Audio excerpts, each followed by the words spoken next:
চাচাই আমাকে সকাল সকাল রাখলো কি লিগে রে, মনে হয় যে হুজুর লিগে টাকা উঠাইছে, ওন থেকে কিছু টাকা দিব। হ তাই মনে হয়। চাচা আইছেন তাইলে? হ্যাঁ, এত সকাল সকাল তোরা আইসা পড়ছস। ওই তারা ভিক্ষা কাজে তুলবার কইছিলাম, তুলছিলি বাড়ি বাড়িতে, আমাকে তো 200 সমাজ। হ তুলছিলাম তো।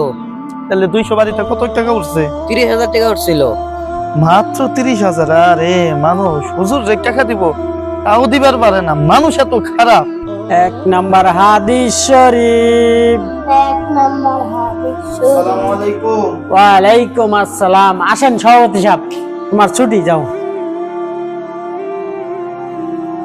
ইমাম সাহেব, এবার বেশি তারা টাকা উঠে না, এ মহল্লার মানুষ ভালো না, বেতনই দিবার চাই না, তারা টাকা কোন জায়গাতে দিব?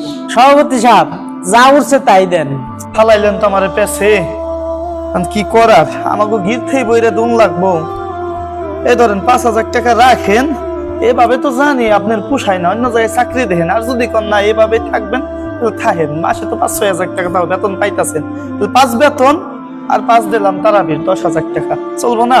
চলবো সভাপতি সাহেব, আল্লাহ যদি চালায় আমার চলবো। তবে একটা কথা শুনলাম, ওরা নাকি 30,000 টাকা উঠছে, আমার দিলেন 5,000 টাকা। এই 5 ওয়াক্ত নামাজ পড়ে রোজা থাকে তারাবি পড়াইছি, এই হকটা তো আমার। উইরা এসে জুইরে বসে না, নিজের অধিকারের কথা কইতাছেন, এত হক টক বুঝি না।